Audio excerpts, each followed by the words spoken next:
Let's make a Xayah cosplay. Hi, I'm Kamiko. I am a novice cosmaker and I also love Lolita fashion. I'm wearing Shido today. I'm feeling bright. Xayah is one of the characters that I resonate with the most, especially with her background in the Star Guardian lore. There are two skins for Xayah. There's her corrupted skin and then there's her redemption skin. I chose to do her corrupted skin because, true to my gothic roots, I have to do the character with the sad backstory. Some good cosplayers that you can take inspiration from that I did for my costume was Kinpatsu Cosplay. I also looked at Daria, I'm probably butchering that. Okay, so with all other projects that I make, I find the cling wrap duct tape method works perfectly. So let's start with the top. I have a lot of micro suede in my stash from the previous projects that I've made, so I use that to make the mock-up for mine. Something that you can make for your costumes is like a little eyelet tape, the little piece that you can either sew with a basting stitch or you can pin it to where you want corset lacing to be. That way you can test whether the fabric piece fits on you before going through the whole effort. Adding all those eyelets and then it doesn't fit. It's rainbow. Ooh.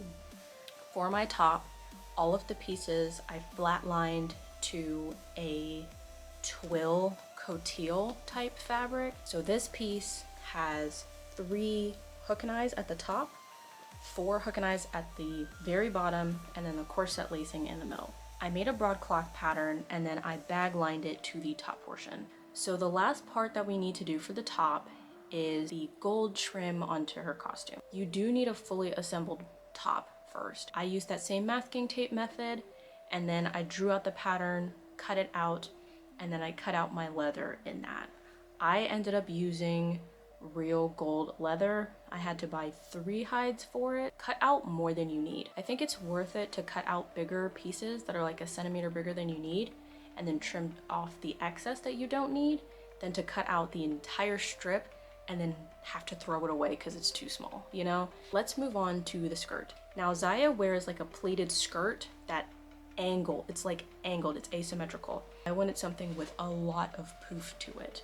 And the way that you can get that is with a circle skirt. It's got a little face on them. I recommend making a circle skirt pattern. So I actually did a half circle skirt because now I can cut it 2 different ways if my fabric isn't long enough. So instead of cutting everything symmetrically on each of the 8 folds that I did, I specifically measured how short I wanted her skirt to be. Let's say I wanted it to be 10 inches. And the longest piece, I wanted it to be 20 inches long. So I divided it and figured out how many times I would need to fold it to be symmetrical. And then I did it in inch increments. So 1/8 of the fabric, 10, 11, 12, 13, 14, whole fabric, right? So that 1/2 is from 10 to 15 inches.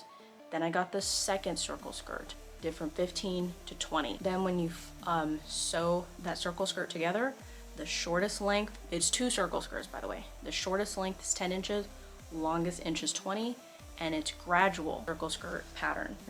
Xayah has pleats in her skirt, so making one circle skirt that was tapered to my waistline wasn't gonna be long enough for me to make pleats at the top. So what I did was I actually made 2 circle skirts. That way I have volume at the bottom and I have enough to pleat at the top. And as usual, I use my fork pleating method thanks to Hack Cosplays. What I did for the bottom portion as well when I was sewing it is I used horsehair braid. Then I just placed the horsehair braid on top of everything. That way, when I flip the fabric out to get the right side showing, the horsehair braid is fully encased in the lining and the spandex. For the little triangle pieces on her skirt, I could not find any reference photos of what the inside of those pleats look like. So I took it into my own interpretation that they are just triangles. I cut out just triangle pieces and I sewed those on directly. So what I did after this, I tacked on in specific places all of the pleats around the skirt so that when I shake or anything, the skirt holds its shape. I also got the gold trim and I top stitched that onto the skirt as well. Let's cover the socks next. Xayah has some very funky socks going on. She loves these asymmetrical patterns. Probably would be possible to get that to stay on your leg the entire time. I'm not gonna try that though. And I made some tights. And then it's sewn to some spandex shorts because they were a little bit more stretchy. And there is a zipper portion at the bottom just so that it's at least a little easier to get over my foot. Neoprene does stretch, but not as much as something like spandex would. What I'd actually recommend doing is top stitching on all the details before you even sew the sock onto the tights. That way you don't have to have your sister hot glue it on to you. It's a bonding experience. Moving on to her gloves. I used scrap neoprene to make a mock-up for the gloves and sew the finals in neoprene. And for the diamond part, I used some 6mm EVA foam. I sewed Dupioni and micro suede, and then I glued on the gold pleather. Let's talk about this cape. I decided to gradient dye all of the pattern pieces with RIT dye fabric. If you do decide to dye fabric with a pot, you can only use that pot for dyeing. Don't cook any food with this pot. So with my project, I found that the pieces that I was the most unhappy with was the purple portion of it. Xayah's cape is like this vibrant violet and mine looks more like an indigo blue. I bought some purple tulle fabric. I flat laid that to all of my pieces. It doesn't completely smooth out the colors or bring out the violets in my cape, but it does help better than not doing anything to it at all. So the inner parts of my fabric, I used a foam-backed fabric for. The last thing that I added to the cape was I wanted it to have a nice lining. I think it's like a promotional art for Xayah. She has like this pretty little galaxy thing going on. I used this specific galaxy pattern from Joann's. I recommend buying it online and picking it up or just having it shipped. For some reason it was like $10 when I went to my local Joann's. But then if I bought it online and then picked it up, it was like $4. I flatlined the tulle to the twill. Then I bag lined the lining to the twill. I flipped that inside out. I trimmed down the foam back fabric and sewed that in there. I sewed on all of the leather detailing. That did two things. It not only adds the detailing, but it also kind of sews the foam backing in there so that it doesn't shift around when I'm wearing the costume. Let's talk about that little fur thing on her cape, shall we? So I decided to just take my L and I bought some fur fabric and then I sewed that closed. And then ironically, I used the stuffing from the yarn that I had made to stuff out the new fur piece. So at least it wasn't completely null and void. I got to use it for something. I used snaps. So the snaps attach the fur piece to the cape directly, and then the cape attaches to the top with hook and eyes. I use snaps just to keep everything down. So I wouldn't use snaps to attach the cape to you, I'd use hook and eyes. The last thing I did for the cape was I wanted it to have some nice sparkle to it. I bought some rhinestones and then I glued those on with tacky glue. Let's move on to the shoes, shall we? So Xayah has these bird feet. I wanted to come up with a way to mimic that illusion of standing on the balls of my feet without, you know, falling. Let me show you the shoes that I got because I have them. So I found these shoes on eBay. I recommend getting a heelless shoe.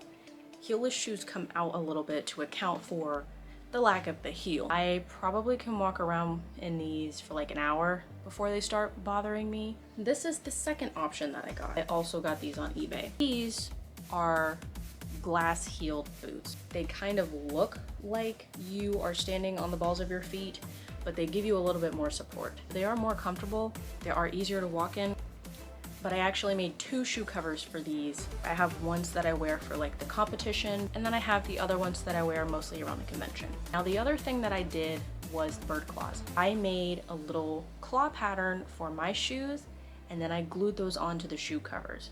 Now these are made out of that same pleather material, and then I stuffed them to flush out the volume, just top stitch all of the details on, and then I used Velcro and a zipper in the back to attach the shoes. Next thing I did was made the little feathers for her costumes. I used that purple Dupioni fabric that I heat and bonded that to the twill fabric that I used as the backing for the top. saving fabric. Then I sandwiched in some felt, and then I top stitched everything down with a purple thread. I went in and made my own fabric paint that kind of matched the color of the feathers, and then I painted them before I sewed them all onto the costume. We're in the home stretch right now. I have 2 more things to walk you through, and they were the most stressful parts of the costume. Okay, I can't deny it any longer. Let me tell you how I made those resin gems.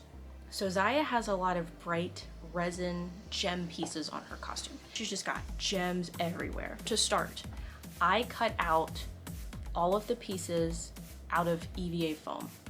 And these are going to be what you make your molds out of, so you want them to be the right size, shape, everything. You want to get these as good as you can.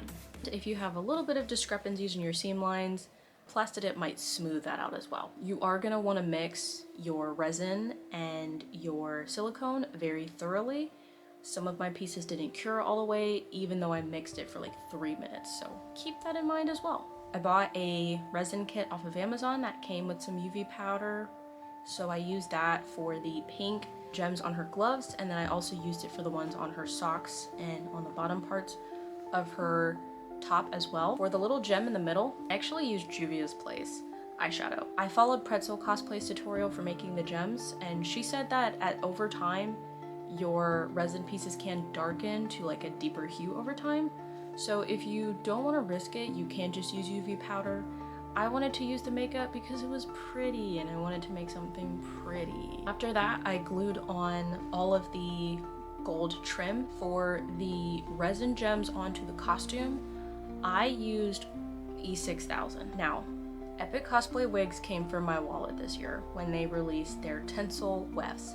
They had some in hot pink and they had some in purple, which were the perfect colors for my Xayah cosplay. I bought 1 pack of the pink tinsel wefts and I ended up having to buy 2 packs of the purple tinsel wefts. The other thing I bought was a random raspberry pink short wig from Epic Cosplay Wigs, and it also came with 2 of the medium length extensions. I bought that secondhand though. I used the short wig as a wig base and glued some cotton batting on top of it. So this is the cotton batting that I bought for Xayah. It is natural cotton batting.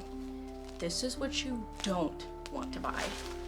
I don't have the packaging, but this is polyester cotton batting. They're like physically different. This is what you want for wigs. It's plastic, so you can heat form this to your wig base with a heat gun, and that is important with getting that nice shell of a wig base that you want. I don't know if anyone else has ever made that mistake, but I'm telling you now in case someone does make that mistake. Draw out where they want everything, and Xayah has like a little purple portion on her side too that you want to take into account as well. So I would definitely have a reference image and then your wig right there so you can reference where each piece is supposed to be. I crimped all of the wefts. It is a little bit harder with those higher quality wig fibers. You want to crimp all of the wig wefts. It gives you more ground to cover so you can put less wefts on there, and it just looks nicer, has more volume, it's easier to manipulate the hair. I recommend crimping your wefts. It'll make your life a lot easier. I use clear tacky glue. I find it a little bit easier to manipulate than the regular tacky glue. I find that it clumps a lot. You can get Uhu glue on Amazon as well, and a pack of 3. I recommend that. Uhu glue is really good for making glued wefts. Tacky glue is really good for gluing those wefts onto your wig. The last thing I recommend is getting some silicone brushes and a silicone mat. The glue doesn't stick to these, so cleaning them is really easy. With my Uhu glued wefts, I would tack them onto the wig with hot glue, and then I would use tacky glue underneath to really smooth it onto the wig. And that's how I made the base wig. For her little bang portion, I did layer some EVA foam pieces on top, and then I added cotton batting to smooth that out. So that portion I did a little bit differently, but a lot of wig making is just taking your time and smoothing the wefts and using all the different glues known to man to make your wig. For Xayah's ears, I cut 3 pieces of 6mm EVA foam and glued them together. And then I shaved down the edges to smooth out that boxy edge, and then I covered everything in foam clay. That's what I use as my wig base. Then it was just a matter of using that same method. Hot glue down the base of the glued weft and then use your tacky glue to smooth it over the piece. And then for this part, since I really needed it to tack on, I use Uhu glue on the top part to really smooth it over and get it as like, it ain't going nowhere as possible. For Xayah's ears, they attach to the wig with those really long, with like one duck clip. Another thing that I really recommend getting is like those little pins and a steamer. Steamers can really help with manipulating very frustrating wig wefts that won't sit a certain way, but please color match your cotton batting in some way. It'll make your life easier. Okay, last thing. Let me tell you how I made these little daggers. The little stem portion is just a dowel, and the rest of this is made out of EVA foam. And then I cut everything at a 45-degree angle. Once assembling them, again, I used hot glue because that's what I had.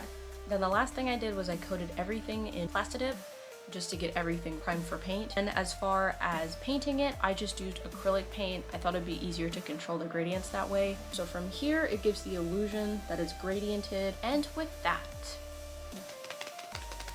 we have finished our Xayah cosplay. This cosplay was by far my longest build to date. It took me exactly 5 months to finish this cosplay in time for Momocon. I did decide to compete as Xayah, and I'm very proud of myself for actually competing. So even though I didn't place, I'm simply just proud of myself for getting everything together. I am currently in the process of trying to get it fixed in time for Otakon, which is in a couple of weeks. I do want to give it another shot before I completely shelve her as far as contests go. But the other thing is that you don't have to stop wearing your cosplays if they don't place. The cool thing about cosplays is that we do them for ourselves, so if you want to continue to wear it to every convention you ever go to, that is completely fine. Okay, this is Kamiko from the future. So it's been about a month since I last wore Xayah. I decided to cosplay Xayah again at Otakon 2024, and I competed again in their Hall costume contest. And dun dun dun dun dun, I won 3rd place in the novice category. Thank you so much for watching this video. I spend hours upon hours editing these videos. The reason I do it is so that if one person watches it and it helps them make their Star Guardian Xayah, it makes it worth it for me. So if you get any ideas or any help from any of the tips that I gave you today, I'd love to hear from you, and I'd love to see your cosplays. I think we need to be inspired by each other and learn from each other and work off of each other. So artistic collaboration is my favorite thing in the world. The next things I'm working on for this channel are a wig video. I made this Celestia Ludenberg cosplay for Otakon 2024, and I'm also working on Rosanot Miku. Please remember to like this video if you enjoyed watching it, and feel free to subscribe if you want to see more content from me, and I hope you, yes you, have a wonderful day. Oh my god, I'm forgetting my outro.